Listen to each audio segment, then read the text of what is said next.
Bienvenue sur le Fluid Bang où on va parler, vous apprendre des tas de choses. Et là maintenant je suis avec Baltou, qui est aussi Guillaume Benoît, auteur de la chaîne Révision Classique. Je suis vachement intimidée parce que la place que je tiens, professionnellement, c'est à ce que tu tiens, donc tu vas trouver que je suis nulle.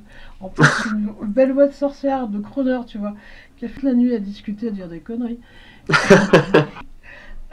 Pardon, Je te rassure, je suis pas dans un état super non plus, hein. Je me réveille, j'ai pris mon petit jus d'orange parce que sinon ça va être compliqué.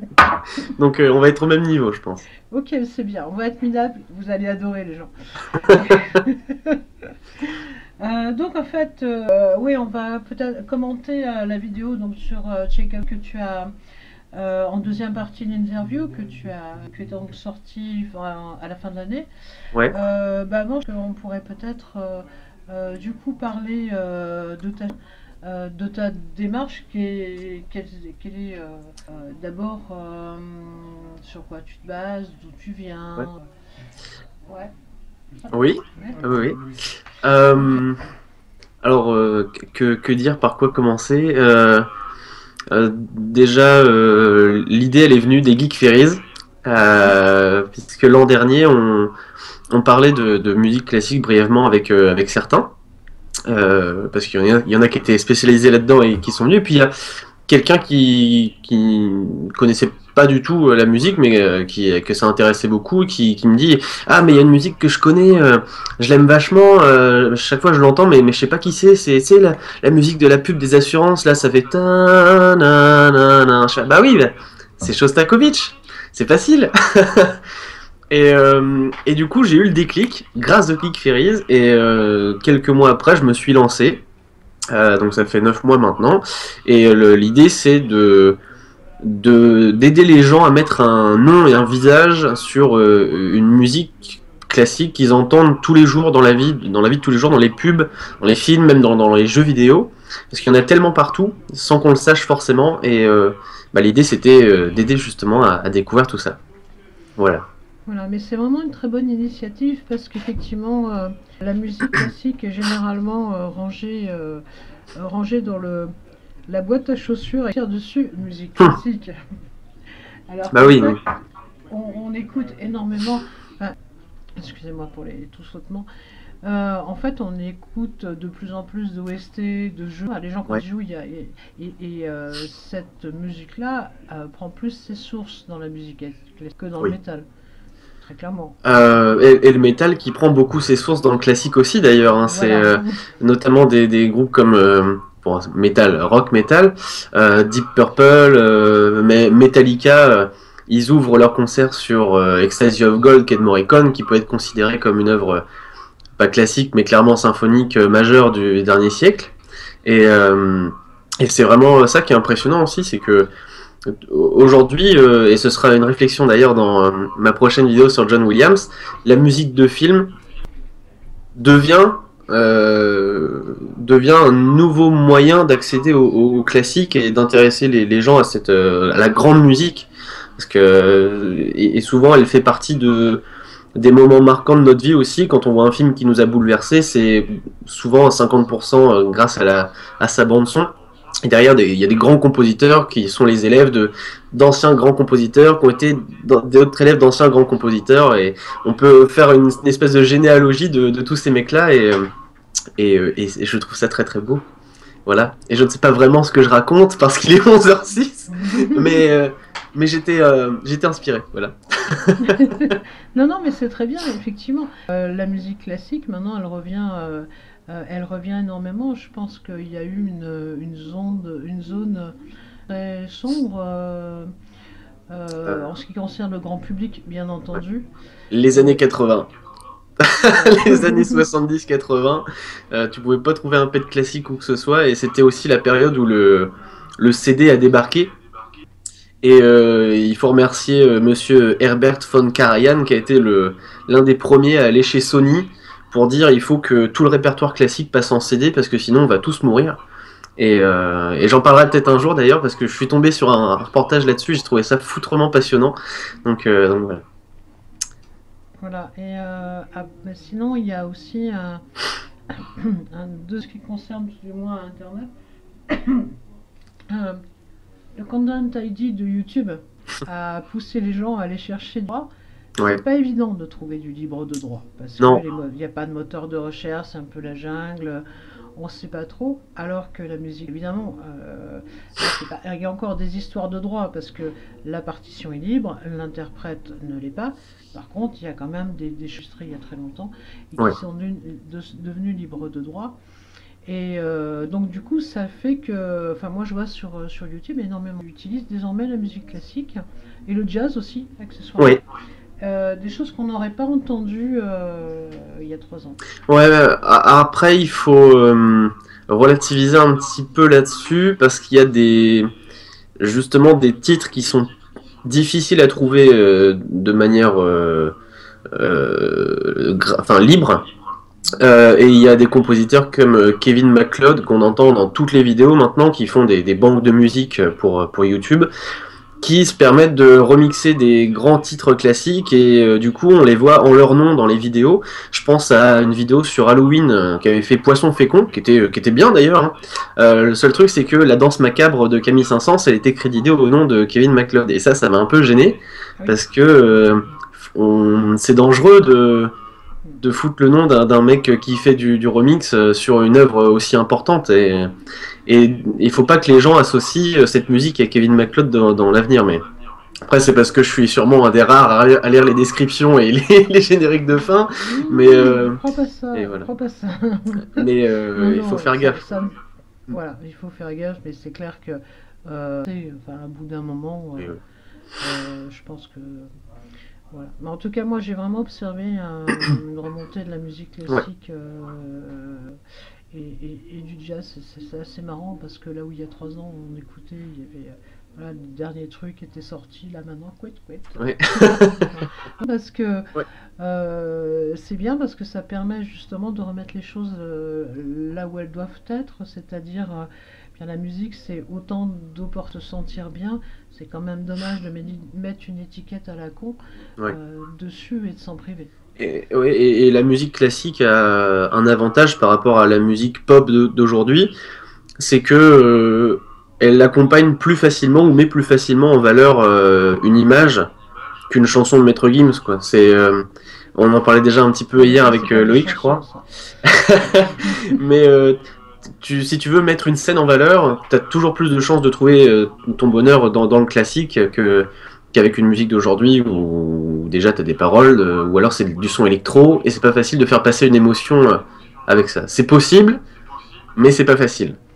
Je me pose la question de savoir si c'est pas une histoire de quelque part d'inspiration ou d'objectif. Je veux dire par là que quand t'entends rock, hier soir on parlait d'Armageddon pour ceux qui l'ont vu avec Aerosmith Oui. la dernière où tout le monde chiale. Énorme, oui. Et clairement, ce titre, il est vraiment fait dans ce but-là. Enfin, il est utilisé au cinéma dans ce but-là. Alors que, bon, je suis pas une grande connaisseuse de musique classique, hein, attention, c'est toi. Mais il y avait quand même beaucoup d'inspiration dans la nature. C'est-à-dire des choses qui sont beaucoup plus vastes qu'à un moment, tenues dans le titre, donc comme Aerosmith. Voilà, quand tu as c'est quoi? C'est la sonate au clair de lune. Oui. Voilà, c'est le clair de lune. Oui. Mais oui, je suis complètement d'accord. On peut retrouver des choses comme ça dans la musique de ces dernières années aussi, mais il y a aussi maintenant, enfin depuis 2010, ça s'accélère énormément. C'est ce côté musique commerciale qui bouffe tout, et c'est comme au cinéma, c'est les blockbusters qui font le plus d'entrées. Pour la musique, c'est le commercial et le jus de chaussette qui cartonne, et il faut préserver un petit peu tout ça et cette émotion dans la musique qui se perd de plus en plus, quoi. Ça devient vraiment aseptisé, et il faut préserver vos oreilles, les amis. Ouvrez-vous à des choses larges. Oui, parce que micromètre, machin, c'est juste une sensation brute. Je dirais que, je sais, c'est comme la bouffe, où si tu mets du sel, de plus en plus de sel, bah, ça et, goûte tu sel. bouffes que du sel et tu es incapable de savoir ce qu'il y a en dessous. C'est un peu ça, c'est-à-dire que ça va chercher de façon traître, ça parle au cerveau Tu sais, des histoires comme les vers d'oreille, etc. Mhm. Qui sont des... Voilà, c'est les jingles de pub qui sont résonnés bien dans le cerveau, il se sent vachement content. Ah ouais, ça, cette note-là me va bien. Ouais. Je sais pas trop pourquoi, mais bon, il a son truc à lui. Et enfin, si, il y en a d'autres qui savent pourquoi, moi je sais pas. Ouais, Le c'est cerveau, il a son machin, lui, il scientifiquement. le Ouais. prend, et puis à côté de ça, du coup, il va plus chercher des émotions plus vastes Ouais. ou plus fines. Mais Enfin, en tout cas, c'est... en fait, je crois que les scientifiques et musicologues, et peut-être une partie de ceux qui sont à l'IRCAM d'ailleurs à Paris, il y a tellement eu de musique, de grands tubes mélodiques de Mozart, de Bach, qu'on retient tous, qui sont dans l'oreille maintenant de tous, qu'ils ont fait une synthèse en fait des intervalles qui accrochent l'oreille. Et en fait, aujourd'hui, on pourrait composer une musique parfaite qui fonctionnerait universellement grâce à un ordinateur en sachant quel intervalle mettre à tel endroit. Et ça marcherait du feu de Dieu, peu importe avec quel instrument ce serait. Il suffit qu'il y ait les intervalles qui suivent bien et tu aurais la ligne universelle, quoi. Et il y a des producteurs aujourd'hui actuels comme le producteur de Lady Gaga, Red One, ou d'autres trucs comme ça, qui ont une musique qui se ressemble très souvent, peu importe l'artiste. Rihanna, Lady Gaga, Madonna, c'est toujours la même musique parce que dedans, il y a ces intervalles qui font que ton oreille accroche et c'est ce qui fait que ça marche auprès du grand public, quoi. C'est scientifique, c'est mathématique et c'est ça aussi, c'est dangereux. C'est de la manipulation, donc faut faire attention. Donc le fait qu'il y ait des morceaux qui restent comme ça, euh, on se pose plus la question de savoir si certains morceaux de Mozart, comme je disais tout à l'heure, sont des morceaux qui restent dans l'histoire. C'est pas du buzz, il y a longtemps que le buzz il est terminé. Oui. Il est même plus là pour en Et profiter, donc. voilà, c'est ça. Et donc c'est vraiment quelque chose que les gens aiment, tout Mm. simplement. Alors je sais pas si c'est aussi lié au culturel, je sais pas si on peut dire l'humanité, ou si ça concerne que des civilisations de euh, l'éducation de l'oreille qu'ils ont eue, les musiques qu'ils ont entendues quand ils étaient enfants, et est-ce que c'est universel, Mozart? Je, Notre, je, notre petit universel à je nous. pense que Mozart est universel. C'est quand tu vas dans un pays, peu importe lequel, tu peux passer du Mozart et les gens vont être qu'est-ce qui se passe. Ouais. Après, dans les confinements de l'Amazonie ou de l'Afrique où ils ont vraiment des rythmes qui sont très particuliers. Hein. Si vous regardez Que ma joie demeure d'Alexandre Astier, vous allez voir les rythmiques africaines, c'est n'importe quoi pour nous, alors que c'est juste ouf. Et c'est comme ça chez eux.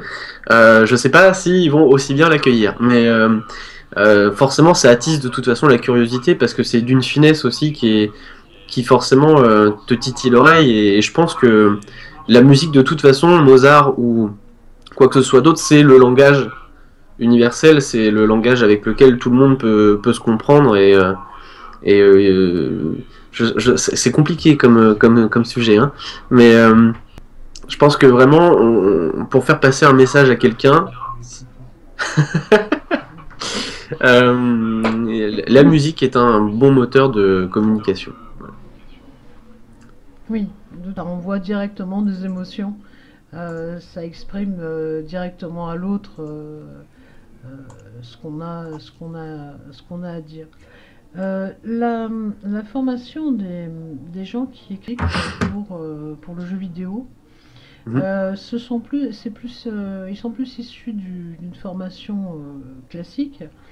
Donc je sais bien que les musiciens ils touchent à tout le temps, mais est-ce qu'ils sont plus écouter beaucoup de classiques ou être plutôt sur d'autres registres? Alors, je ne sais pas. Moi, je suis. Je te propose d'aller leur poser directement la question Ah d'un coup. bah oui, avec plaisir, j'irai. Moi, en composition, bon, je pense pas être trop mauvais en interprétation, mais la compo, c'est vraiment pas mon truc. J'ai des amis qui composent, qui écoutent vraiment de tout. Ils écoutent tout ce qui passe pour avoir les bases déjà hein, pour le classique, mais aussi pour s'imprégner de la culture actuelle, la culture populaire, de toutes les époques, pour pouvoir correspondre le plus possible à ce qu'on leur demande de mettre en valeur. Quoi. Je pense qu'il faut écouter tout quand on veut être un bon compositeur, parce que si on reste que dans un style, c'est pas facile d'être toujours juste en fonction de ce qu'on doit accompagner, je pense. Mais j'irai leur demander. Écoute, on t'accompagne dans... Et bah oui, bah, je vous inviterai, il n'y a pas de problème.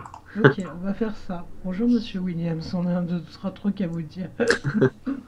Oui, ce serait marrant. Il a des petits problèmes de santé en ce moment, Ah non, mais bon, on va essayer. Pour ses 84 ans, au mois de février, on essaiera d'aller lui envoyer un petit message et d'avoir une interview. ouais, bonne idée. Bon, alors, question, on dit musique classique, genre boum, on ressort la boîte classique, c'est quand même plusieurs centaines d'années. Oui. C'est au niveau, en Europe, c'est entre, est-ce que tu sais à peu près, entre quand et quand on date musique? Alors, la musique classique, c'est enfin, à proprement parler, au sens propre, c'est 1700 et des brouettes. Bon, la mort du baroque, c'est en même temps que la mort de Bach, donc c'est 1750 si je dis pas de bêtises. Et donc le classique, c'est juste après, officiellement, avec Mozart et jusqu'à la période romantique. Donc, on va dire 1830, 1850, voilà, on va dire un siècle, voilà. À peu près, Oui, donc, je suis pas un historien nazi de la musique. Hein. non, mais surtout, attends, il y a une carrière pour un compositeur qui peut vivre presque 100 ans, donc à partir de quel moment tu te bases pour dire, voilà quoi. Bah, Est-ce que, par exemple, moi, est-ce que Satie fait partie de la musique comment? classique? Est-ce que Satie fait partie de la musique classique? Bah, il est très très moderne, Satie. Mm. Donc, moi j'ai envie de te dire qu'aujourd'hui c'est un classique, mais au sens large de musique classique. C'est vraiment une question pas facile parce que si on s'en réfère à la définition, c'est vraiment une période, c'est entre Bach et Beethoven, quoi. D'accord. Voilà, c'est tous ces mecs-là. Après. Une fois que tu as passé le cap des années 2000, tu peux dire que tous ceux qu'il y avait avant et qui sont morts, c'est des classiques. À part les contemporains qui tapent sur des tuyaux, comme Pierre Boulez ou Pierre Boulez qui est mort récemment. Je sais pas si ça évoque quelque chose à certains. C'était un grand compositeur contemporain français. Mais il faut aimer sa musique. Moi, je préfère le chef d'orchestre et le chercheur parce il a participé à la fondation de l'IRCAM à Paris, qui est un institut qui fait beaucoup de recherches sur la musique et le son, que je vous invite à aller visiter une fois dans votre vie, c'est incroyable. Mais ouais, voilà, Pierre Boulez, je le mets pas en classique, pas du tout.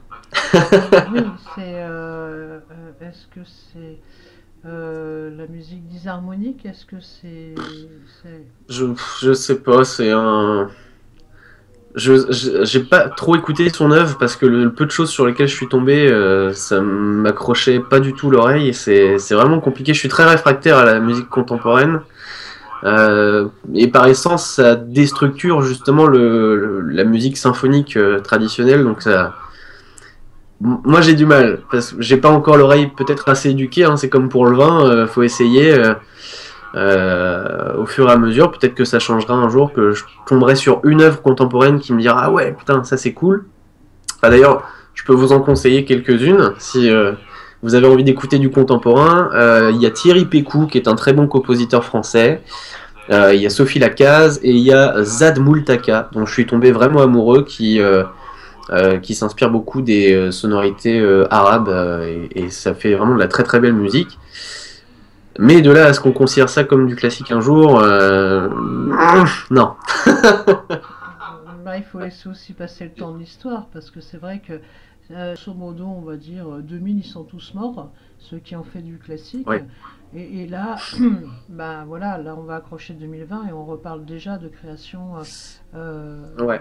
importante, majeure pour nous. Après, est-ce que l'histoire les Bah, retiendra? c'est ça la question. Il y a les dodécaphonistes qui étaient avant les années 2000, hein, avec Alban Berg, Schoenberg enfin, il y en a un troisième. Malheur, c'était pas un dodécaphoniste, mais bon, la troisième école de Vienne, quoi. Eux, ils vont rester dans l'histoire, c'est une certitude, parce qu'ils ont fait des œuvres vraiment novatrices, mais je suis pas persuadé que les compositeurs de notre époque qui veulent faire de la recherche bizarre et absolument pas faire comme tout le monde traversent les siècles. Je suis vraiment pas convaincu parce que ils sont en plus réservés exclusivement à un public de niche. Ce qu'ils font. Je sais pas si c'est à nous de faire l'effort d'aller écouter ce qu'ils font ou si c'est à eux de se calmer dans leur délire élitiste. Néo-inventorial, là, je sais pas comment on peut dire ça, mais ils partent très très loin et je sais pas si c'est la bonne démarche. Ou alors ils sont nés trop tôt, ils Ah, sont nés à la mauvaise époque, je sais pas, c'est compliqué. ben, moi, je que nous on écoute, c'était des compositeurs de JV. Ah, Par exemple, ah oui, oui, oui, oui, oui. attends, je vais mal pour le prononcer, mais Bear McCreary, Mhm. donc Battlestar Oui, Galactica, enfin c'est ah oui, sûr. oui. Ah bah oui, ce genre de personnes, de compositeurs, ceux qui ont fait les OST les plus célèbres, les musiques de films, ma réflexion dans l'épisode sur Williams, c'est pour moi, c'est ça les nouveaux grands classiques. Et on arrive déjà dans une nouvelle forme d'ailleurs de concerts qui se développent en ce moment. On préserve un peu ce genre de musique. On fait des concerts où c'est que de la musique de film, c'est que de la musique de jeux vidéo. Il y a des concerts avec Joe Hisaishi, Hans Zimmer, Ennio Morricone, tout ça. Et, euh, et on arrive à ramener un nouveau public dans les salles de concert traditionnelles, dans les théâtres et tout ça, grâce à cette musique. Et c'est probablement ça qui restera dans les grands classiques dans les prochaines années. Après, est-ce qu'on pourra les séparer du jeu ou du film qu'ils ont servi?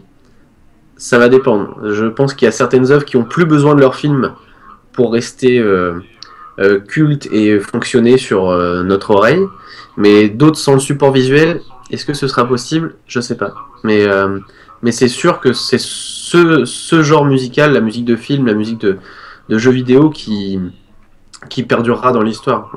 Et heureusement que ce sera ça et pas Maître Gims et Kinvey et Matt Pokora. Mais non, mais ça n'a rien à voir. En fait, d'abord, c'est pas. Ouais, mais Parce que moi, c'est bon, non, mais c'est même musique, c'est c'est tout. mon travail, donc je suis obligé de Ouais. dire quand même que c'est pas si mal que ça. Ouais, mais là, je suis une totale mauvaise foi si j'en ai envie en plus. Mais en fait, oui, je sais que, donc moi j'écris et je sais qu'on discute beaucoup quand on écrit. Il y a des OST qu'on a écouté en boucle, qu'on connaît par cœur avant d'avoir vu le film. Oui, C'est-à-dire que c'est un support magique pour ouais. l'écriture. Et je me demande en fait comment l'histoire va organiser ça. De toute façon, on n'a pas le recul, mais c'est clair que j'avais repris Battlestar Galactica parce que effectivement, moi j'aime bien ce compositeur. Mhm. Et est-ce que ça va s'organiser justement de manière à faire en sorte que les compositeurs ressortent plus que le titre du film? Voilà, moi je sais que quand je chope une OST par le film, Mhm. parce que j'en entends dans le trailer, parce que par les critiques, et puis après je me dis mais qu'est-ce qu'il a fait d'autre? Oui, oui. Et, ah ouais, mais il y a ça, C'est mais une ça, bonne oui, c'est démarche. totalement C'est une très raccord. bonne démarche. Euh, Et bon, on est beaucoup à faire ça. Après, je sais pas pour les autres, mais Mais il faut, hein, et peu importe le style musical, s'il y a une œuvre qui vous plaît, il faut chercher le nom de la personne qui a composé ça, il faut aller voir tout ce qu'il a fait d'autre, et c'est comme ça qu'on développe aussi son sens musical, c'est comme ça qu'on est prêt à aller vers d'autres choses ensuite. Il faut élargir son cercle, il faut écouter un max ce qui a été créé, et Et c'est aussi en allant découvrir tout cela et en donnant des vues sur YouTube aux morceaux du mec qui a composé tel truc que lui il va pouvoir se faire un nom en dehors de hey, c'est la musique de machin. C'est et c'est ce qui manquait peut-être aux compositeurs de ces derniers siècles, hein, YouTube. Ah mais cette musique elle est vachement bien. Oh là là. Ah ouais c'est vraiment trop cool. Mais c'est qui? Eh ben je sais pas. Shazam. Je sais pas. Vivaldi. Ah je connaissais pas. Ouais. Mais c'est vrai qu'en plus, une musique, elle est commandée pour un film, donc il y a aussi des films ratés, enfin, bon, voilà, qui ont une musique absolument sublime. Et voilà, on peut aimer, un film peut être extraordinaire pour une particularité et être sur des échelles différentes nul. Un super film, c'est un film qui a du 100% sur tous les registres, sur toutes les... un film, mais c'est vrai que ça vaut le coup. Et donc après, moi, ça m'arrive d'écouter des OST de films absolument pourris, mais dont la musique est magnifique. Ça arrive, ça arrive. Mais ça, c'est les films ratés, c'est les films qui ont perdu leur message, mais le compositeur a bien fait son boulot. Et il y en a beaucoup, il y en a beaucoup. Voilà. Voilà. Et à l'inverse, alors, comment est-ce que tu peux me dire comment la musique classique, elle est posée? C'est-à-dire que les grands inventeurs de trucs différents, pourquoi la musique baroque, par exemple, elle n'est pas dans la musique? Oh pourquoi le baroque alors après, elle l'est bien sûr au sens large, et aux yeux du grand public, qu'on passe un Bach, un Vivaldi, un Mozart, c'est la même période. Enfin, c'est de la musique classique, quoi qu'il arrive. Mais alors pourquoi le baroque n'est pas classique et est baroque? C'est une bonne question à laquelle je dois bien admettre que j'aurais du mal à répondre, n'ayant pas les compétences forcément nécessaires et ayant peur de dire des bêtises. Mais je pense que ça, c'est en lien avec les techniques de composition, avec le contrepoint qui a été hyper utilisé à la période baroque et qui a été un peu délaissé ensuite pour laisser plus place alors le style Mozart, enfin le style classique, quid. Comment vraiment le définir, c'est pas évident. Enfin, on fait plus place à une ligne mélodique, on va dire, avec des thèmes et et ouais, c'est pas évident ta question, Naya. Je suis désolée. Et Je suis allée un peu trop loin. c'est lié aux techniques de composition et puis à l'orchestration aussi, à l'évolution des orchestres. On était beaucoup sur de l'instrument à cordes au baroque, si tu veux, et du clavecin, enfin tout ça. Après, on a eu vraiment de beaux orchestres avec les cuivres qui s'ajoutent énormément avec enfin les vents qui s'ajoutent beaucoup avec Mozart par exemple. Après on a les cuivres qui commencent à avoir vraiment un rôle important chez Beethoven et puis chez Tchaïkovski encore plus.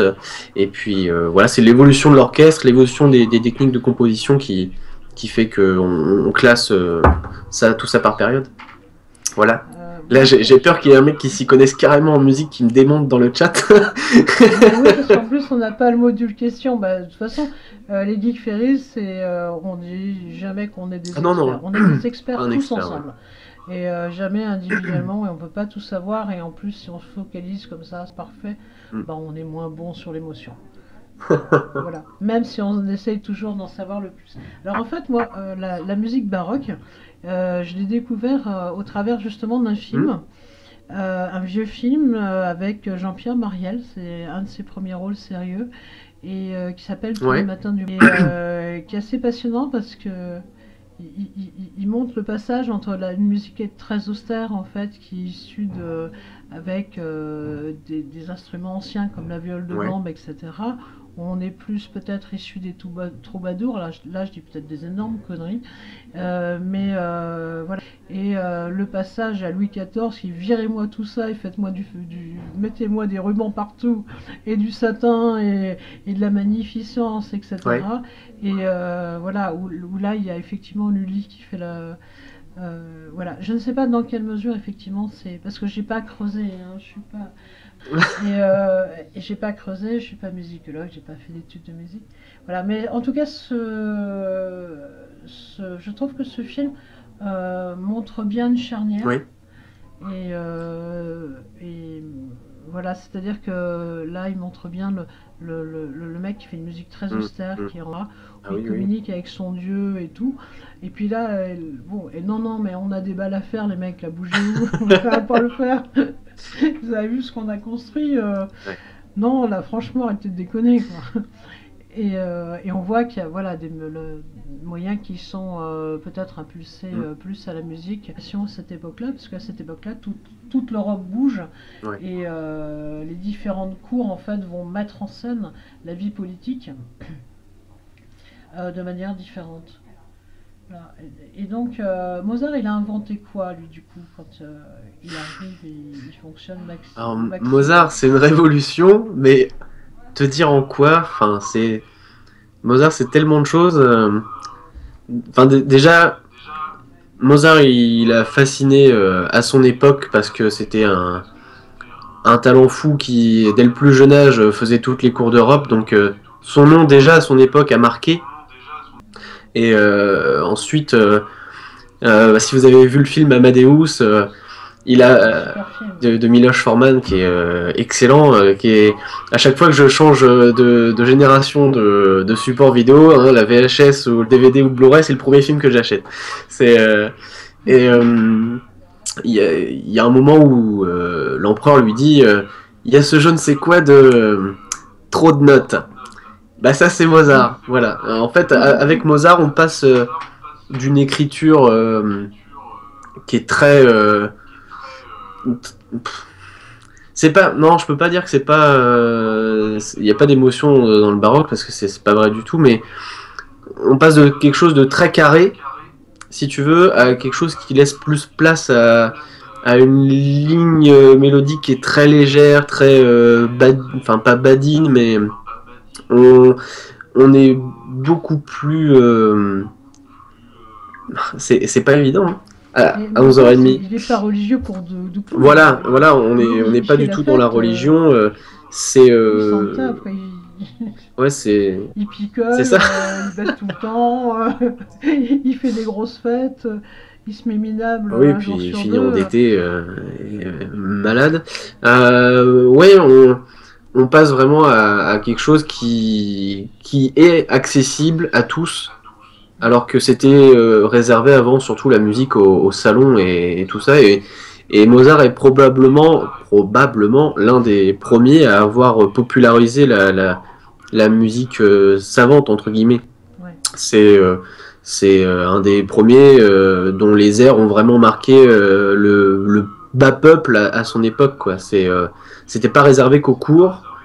Et la flûte enchantée ou des tonnes de thèmes comme ça ont été accessibles à tous aussi parce que il a eu un moment où il s'est bien cassé la gueule et il était obligé de faire les fonds de théâtre pour pouvoir jouer sa musique.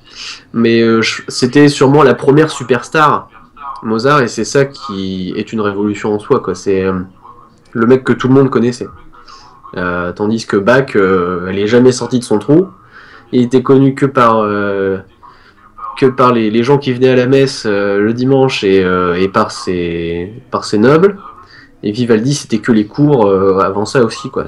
Mozart, c'est la première superstar. Je vous conseille d'aller voir le documentaire qui s'appelle d'ailleurs Mozart Superstar, qui est passionnant à ce sujet-là. Et c'est vraiment un truc à voir une fois aussi. Comme le film Amadeus. Oui, qui montre bien que voilà, il y a plein de. C'est très très très Ouais. très festif. La religion est quand même vachement loin de lui. Par contre, Bach, lui, est-ce qu'il est plus tourné vers la religion, vers une musique un peu plus Ouais, intellectuelle? Mozart, Bach, c'est uniquement pour Dieu, quoi. Bach, toute son œuvre tourne autour de ça. Et c'est ouais, c'est que de toute façon de la musique de cérémonielle, entre guillemets, hein. C'est que la musique pour office qu'il a composé quasiment, enfin de ce qu'on a retrouvé et qu'on joue au grand public, quoi. C'est que des motets dédiés à Dieu. Si tu vois pas Gott dans Gott qui veut dire Dieu en allemand, tu vois pas Gott dans un de ses titres, c'est qu'il y a un problème quelque part. Souvent c'est le Magnificat de Bach, les passions qui représentent un évangéliste à chaque fois.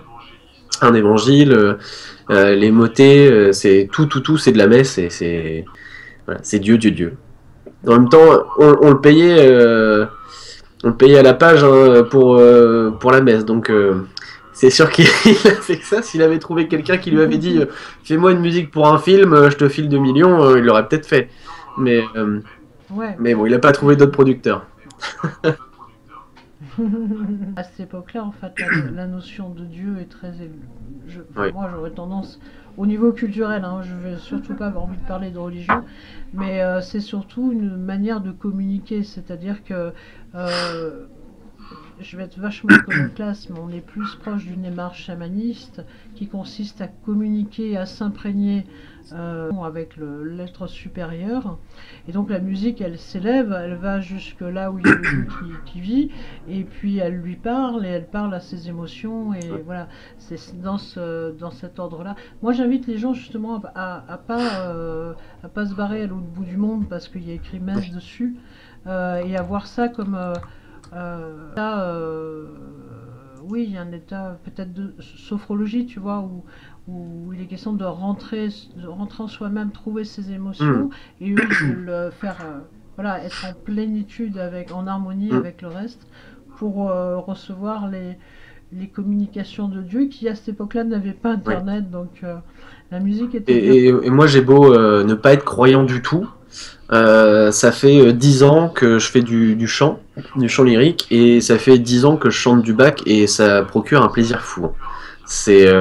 J'ai beau ne pas y croire du tout, je sais ce que je lis, je sais ce que je chante, je sais quel sens ça a, et ça me touche quand même, parce que aussi derrière, c'est un mec qui a consacré sa vie au culte et à l'écriture de ces choses-là, et donc c'est super fort. Et qu'on croit ou pas, si vous voyez un jour un concert avec du Bach au programme dans une église, allez-y, c'est une expérience super intéressante d'aller écouter un concert de Bach. Il y a toujours plein de petits chœurs dans les régions qui donnent des concerts comme ça. Ils vont vous chanter le Magnificat de Bach, la Passion selon Saint Jean, avec un petit orchestre, il va y avoir 4 violons et puis basta. Et ça va être super, vous allez passer un super moment. Donc n'hésitez pas, il faut essayer au moins une fois dans sa vie le concert dans une église. Moi j'en fais depuis 10 ans, et c'est un plaisir super agréable, même si on ne croit pas une seule seconde en Dieu. Oui, oui, c'est pas des bonnes sœurs qui vous accueillent Ouais, dans ouais. les églises. Quand il y a un concert, il y a de tout. Par chez nous aussi, il y a des gens qui font du chant, qui ne croient pas du tout en Dieu. Et c'est, je dirais, jusqu'à notre époque moderne, quand même, la religion est le refuge quand on ne sait pas. Jusqu'à ce qu'on ait, voilà, jusqu'à ce que la science arrive à progresser, c'est la seule voie pour pas sombrer. Donc la question se pose pas. Quelle que soit la partie du monde, il y a des dieux qui servent de support pour supporter la vie qui est difficile. C'est pas pour rien que toutes les églises, par exemple, sont construites comme au XIIe siècle, une époque où on vit vachement pas vieux. Mhm. On vit tellement vachement pas vieux qu'ils ils disent ok, on va passer plus de temps là-bas que sur notre terre, donc on va directement se travailler sur l'ascenseur et on va le décorer, ça va être vachement bien, du coup on a plein d'espoir. Il faut imaginer les moyens de construction qu'ils ont, Shakespeare, etc. Tout ça pour le gars qui est là-haut et qu'on sait même pas s'il est vraiment là-haut. Voilà, C'est mais ça eux, qui est. voilà, c'est leur moyen de vivre. Et puis après est arrivé l'époque moderne et on meurt plus tous parce qu'on a eu un rhume. Voilà, et donc, allez, oui, dans les églises, il y a une acoustique qui est formidable. N'oubliez pas un manteau. Ouais. Mais c'est vachement bien. Donc après, voilà, il y a Bach, et après, qui est-ce qui fait la grosse révolution suivante? Alors Bach, après c'est Mozart, et après difficile de donner vraiment un mec qui ressort de tout ça, enfin Beethoven quoi, Beethoven qui là va foutre un gros coup de pied dans tout ça et dit j'ai envie de chialer bordel. Et Beethoven lui aussi il a une histoire qui fait que sa musique a vraiment une saveur particulière, parce que là l'émotion est vraiment au cœur de tout, et tout l'orchestre va uniquement servir à servir l'émotion justement. c'est alors je sais pas comment t'expliquer brièvement les procédés de composition qui font que tu chiales à tel ou tel endroit, mais voilà, il y a Beethoven qui a vraiment lui aussi révolutionné son époque au niveau de la musique, et puis après on se rapproche déjà de nous avec y a Chopin qui est arrivé, il y a Debussy et Fauré en France qu'on fait très très fort, et puis Tchaïkovski en Russie qui lui est probablement parmi mes trois préférés ever, parce que lui aussi il me fait chialer à chaque fois. Mais il y en a tellement que c'est pas facile d'en choisir un et de s'arrêter 5 minutes dessus, parce que il y aurait trop de choses à dire, hein. trop de choses. Oui, c'est mais chaque compositeur est vraiment bien marqué dans ce qu'il a composé. C'est-à-dire que les noms qu'on cite, là, ils révolutionnent à chaque fois. Ils apportent une révolution, un avant et un après, Ouais. notamment sur la technique, qui est le support au reste. Et voilà. Donc en fait, toi, tu travailles sur les morceaux qui sont des morceaux majeurs. Est-ce que ce sont des morceaux majeurs? Ça se trouve, je suis en train de te poser une question piège à la con. Alors, juste pour nous, à notre époque, ou ce sont des morceaux qui l'étaient déjà quand ils sont sortis? Alors, ça dépend. Il y en a qui n'étaient pas du tout connus du grand public à leur époque, qui ont été redécouverts ensuite. Et il y en a comme les 4 saisons de Vivaldi, ça a plutôt marché à son époque, mais dès qu'il est mort, tout le monde l'a oublié. Et il a fallu plusieurs siècles, je crois que c'est depuis 1960, les années 60, qu'on rejoue les 4 saisons de Vivaldi en concert. C'est-à-dire qu'entre sa mort et aujourd'hui, où c'est le truc le plus édité en CD par des centaines d'orchestres, il y a 250 ans qui sont passés pendant lesquels on n'a pas du tout joué Vivaldi, quoi. Donc carton à son époque, oui, carton à notre époque surtout, et entre les deux le grand vide.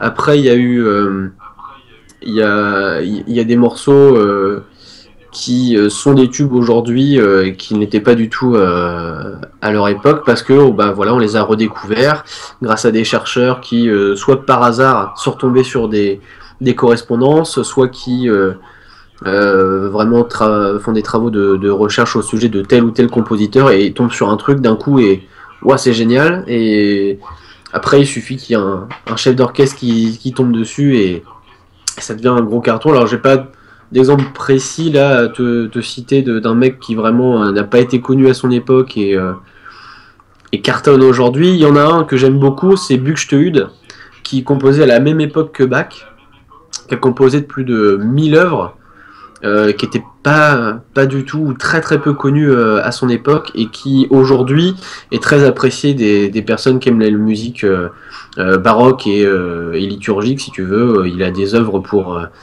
orgue qui sont magnifiques, et il a complètement été éclipsé par Bach à son époque. Donc voilà. Et aujourd'hui, certains lui rendent un peu honneur, mais au 18e, voilà, il n'y avait personne pour lui. Ces gens-là, ils vivaient grâce à des grands mécènes, Ouais. pas n'importe quel. Il y avait la com qui allait avec, c'est Ouais. clair. Et il y avait le musicien de la cour, et il n'y en avait pas 50 000. Bah oui, voilà. Et puis, s'ils vivaient aujourd'hui, ce serait sûrement plus simple pour eux, parce que n'importe quel pégu qui est fils de papa ou a un contact ou même peut mettre sa vidéo sur YouTube, hein, peut cartonner en 2 jours. Donc, mais il peut être oublié aussi vite. Donc, oui, il y a aussi l'évolution de la diffusion de la musique qui fait que aujourd'hui c'est beaucoup plus facile de rendre populaire un compositeur même décédé depuis 300 ans qu'à l'époque il fallait qu'ils aillent de porte en porte dire salut, je fais de la musique, qu'est-ce que tu veux écouter c'est plutôt bien, mais bon, voilà. Aujourd'hui si Mozart avait vécu aujourd'hui, je crois que Johnny il pourrait aller se rhabiller, hein, clairement. Si Mozart avait eu Internet, je crois que il serait très très haut encore aujourd'hui, je pense. Je t'avoue que Mozart et Johnny, là, mais au niveau comme, ouais. Là, j'ai du mal à voir le pont, mais au niveau comme ça, ouais, ça le fait. Ça le fait. Mais je pense qu'il aurait vachement fait la une de tous les trucs. Oui, Peut, aussi. en fait. Ah oui, oui, oui, c'est clair. Voilà. C'est pour ça que c'est vraiment la superstar parce qu'il a tout eu, hein. Il a eu le succès musical et puis il a eu les déboires peoplesques avec ses dettes, ses embrouilles publiques. Enfin, c'est la superstar par excellence, quoi. Ouais. Mais c'est vrai que moi, je suis vachement influencée par le film Amadeus, mais j'ai vraiment l'impression qu'il a été tellement limite insupportable que. Mais on le fout dans le troll le troll de l'époque, dont il est impossible de se passer tellement il a du talent. Et voilà, on en connaît bien. C'est vrai que c'est la superstar et de ce qu'on en connaît. En plus, on peut imaginer, ayant commencé tout petit, ce qu'on voit sur les acteurs actuellement, où les acteurs qui... Oui. C'est quoi? Je me souviens jamais de son nom là. Le gosse qui a fait Maman j'ai raté l'avion, Michael Culkin là. Lui, c'est un peu ça quoi. C'était un super acteur tout gamin et il s'est complètement détruit. Et le pire ennemi de ces stars là, c'est elle-même. Et Mozart, il s'est détruit tout seul finalement. Et Macaulay Culkin là, je sais jamais comment on prononce son nom. Par contre, tout le monde, je pense en tête les deux photos qui tournent après sur le net. Ah oui. Et il est absolument, c'est choquant, c'est vraiment choquant là. Il y a aussi le petit qui avait joué dans Star Wars La Menace Fantôme là et dans La Course aux jouets avec Schwarzy, qui a rien fait depuis et qui est devenu une petite frappe aussi. Aujourd'hui, il fout plus rien à part se droguer et se battre avec n'importe qui dans la rue tous les jours. Donc ouais, c'est l'exposition médiatique aurait été telle aussi que peut-être qu'il serait détruit encore plus vite Mozart finalement. Bon bah c'est pas mal en fait. Ouais, finalement il était bien là-bas. Il y a eu plein de fans pour regarder ses œuvres parce que il y a une autre période aussi que j'aime bien, c'est l'avènement, la période impressionniste. Donc tout à l'heure tu parlais de Chopin. Au niveau pictural, la révolution qui a amené la photographie, qui fait que les peintres, enfin les graphistes, les illustrateurs ont pour mission de sauvegarder la mémoire visuelle. Le Sacre du Roi, ils peignent voilà, les gens en majesté, c'est le seul témoignage. Et la photographie arrive, ils ont plus ce devoir de témoigner d'un moment. Et là, les artistes graphiques, je sais même pas quel nom mettre, mais bon, les peintres, on va dire, du coup ils se lâchent et ils se mettent à faire ce qu'ils ont envie. Les impressionnistes, ils disent mais on n'en a rien à foutre que l'arbre il ressemble à un arbre. Ce qui est important, c'est que tout le monde capte l'émotion qui va avec cet arbre à ce moment-là que je veux donner à voir au public. Et la musique, elle suit, parce qu'ils sont tous ensemble les uns les autres, et la musique qui, elle, n'a pas ce devoir de mémoire, ensemble, qu'elle s'échappe avec toutes les notes de Chopin. Il y en a plein des notes chez Chopin. Oui. Quand tu regardes une partition de Chopin, oui, c'est quoi ce bordel? Et voilà, et là, ils s'éclatent tous dans l'émotion, ils vont chercher des émotions comme ça avec beaucoup. Enfin bon, voilà. Toi, tu sais, moi, je sais pas. Alors, c'est quoi la question? Mais en fait, voilà, d'abord, quel nom quels sont les auteurs majeurs à cette époque-là? Les compositeurs majeurs à cette époque-là? Alors, moi, l'impressionniste par essence, pour moi, c'est Debussy. Je dis peut-être une connerie pour certains, hein, mais quand tu écoutes Debussy, il te dit que ça c'est clair de lune. Quand tu écoutes, tu dis ah ouais putain c'est un super clair de lune. Et alors je sais pas d'où c'est venu, mais c'est probablement depuis Beethoven déjà. Le mec il s'est dit attends regarde, j'ai un beau piano, mais et si plutôt que de taper super fort dessus, je faisais juste ça. Paf. Oh, ça sonne vachement joliment comme ça. C'est tout doux. Comment tu as fait? Bah en fait, j'ai pas trop appuyé mes doigts. Ah, ça fait quelque chose dans mon ventre, dis donc. Ah bah oui, si on faisait ça plein de fois dans nos morceaux, ce serait vachement bien.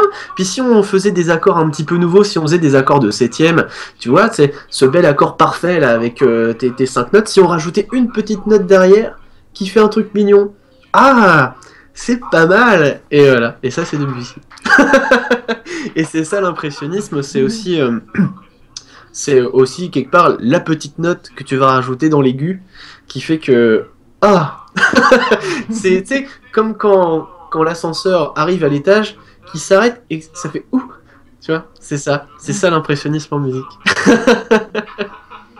Mais il faut savoir, en plus c'est des gens, en tout cas en France et dans les autres pays d'Europe, c'est un peu la même chose. C'est des gens, c'est un petit groupe de personnes au départ. C'est des gens qui boivent des coups ensemble, qui baisent ensemble, qui se marient leurs potes, qui travaillent dans le même atelier ou qui font de la coloc, etc.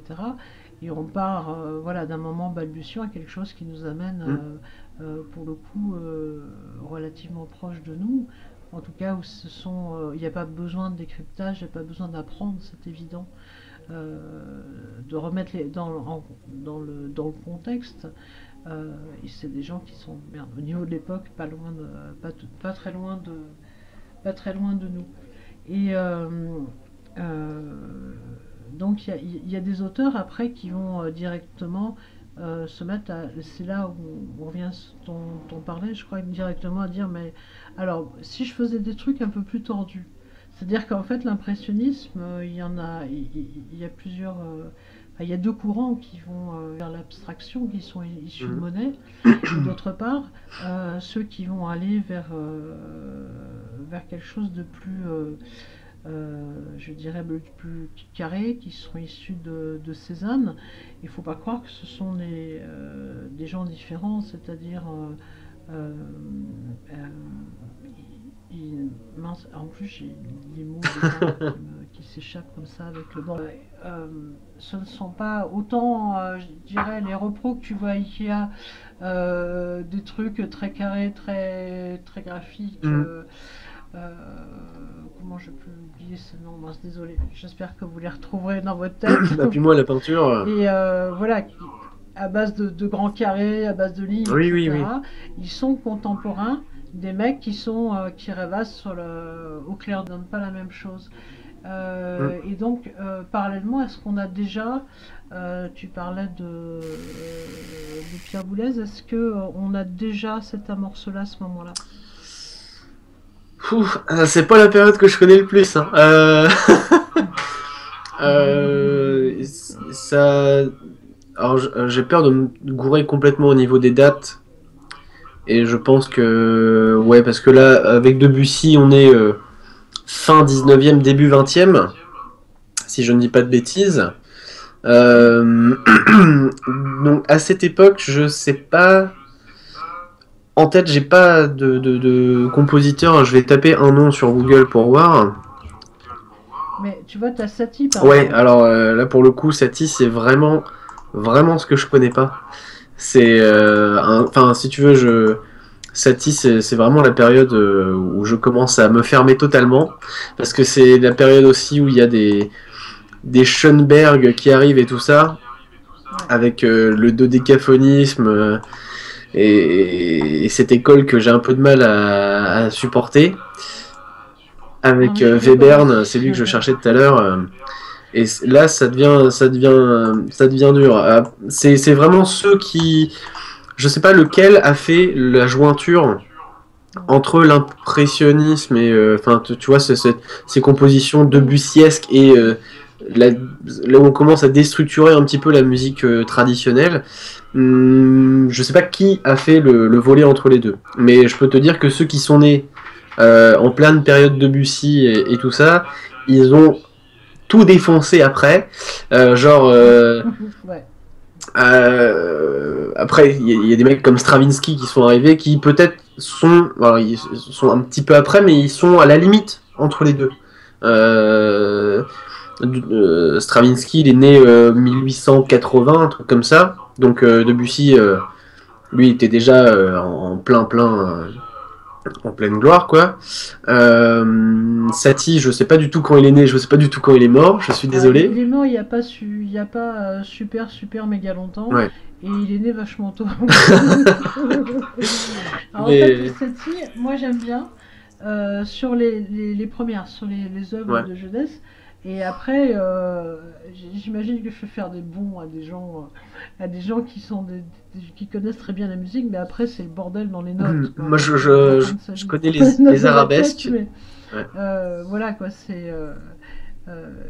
en fait, ce que je voulais dire, ce que je voulais ressortir, c'est que c'est pas linéaire. C'est-à-dire que les gens, ils cherchent, ils inventent des nouvelles voies sur la musique.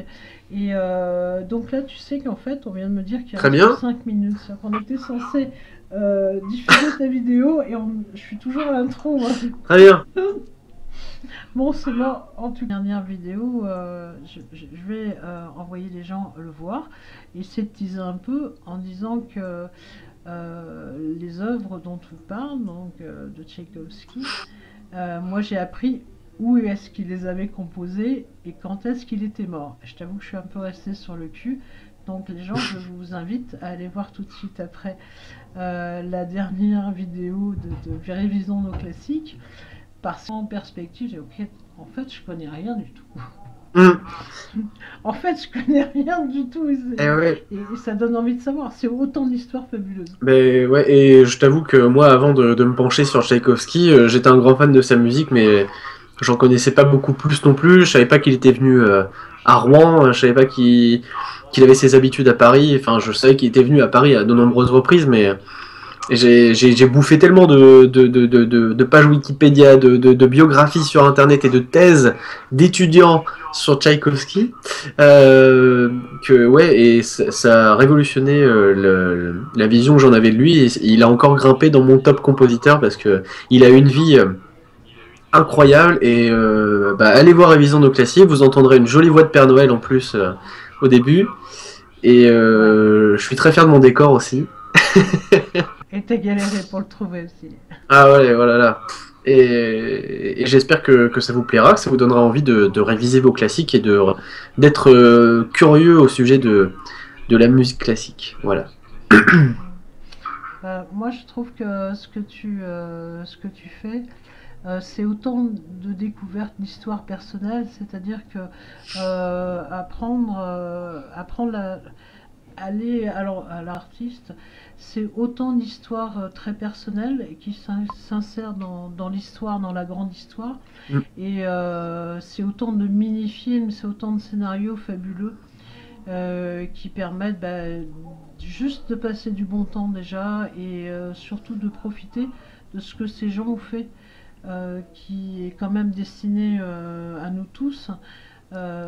Et comme voilà, tu prends du paracétamol et si tu veux être bien aussi dans ta vie, ça marche aussi bien qu'un paracétamol quand on a mal à la tête. C'est du concret de tous les jours. Si tu es triste, tu vas voir ça. Et puis je sais pas, même si tu crées un peu et que tu dis, tu vois ce ce qu'ils ont traversé, ce qu'ils ont vécu. Eh oui. Ah ouais, putain.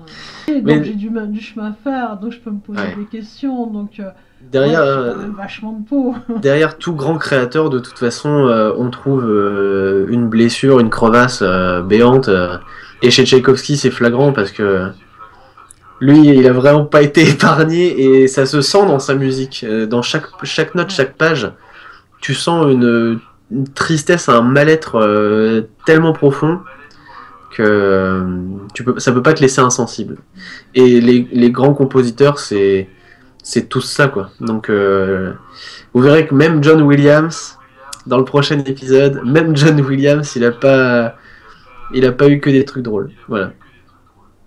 Il y en a un, je sais plus lequel, peut-être c'est Bach, je sais, moi c'est très très lointain comme souvenir, mais quelqu'un qui veut avoir une grande Ah bah, famille, ça va être, voilà, c'est son idéal. oui. Il a un gamin, paf, il meurt, et Ouais. ça doit être, ça impacte énormément sur après c'est un autre sujet, la souffrance et les épreuves que les gens traversent et la création. Mais ça, du coup, à mon avis, il doit nous rester 2 minutes 30 et là, ça va être vachement trop court là, pour évoquer les chemins. Donc voilà, donc eh bien ma foi, je vais inviter tout le monde à aller voir Révisons nos classiques, à faire voyager. C'est Guillaume et quelqu'un que je connais depuis longtemps, parce qu'avant je faisais des vidéos de gaming, Oui. et c'est quelqu'un qui fait de très belles vidéos, et quand il dit qu'il lit des thèses, il lit des thèses, et quand il dit qu'il connaît son sujet, il lit son sujet, c'est-à-dire qu'il ne récite pas quelque chose qu'il a été lire ailleurs, écrit par quelqu'un d'autre sans vérifier ses sources.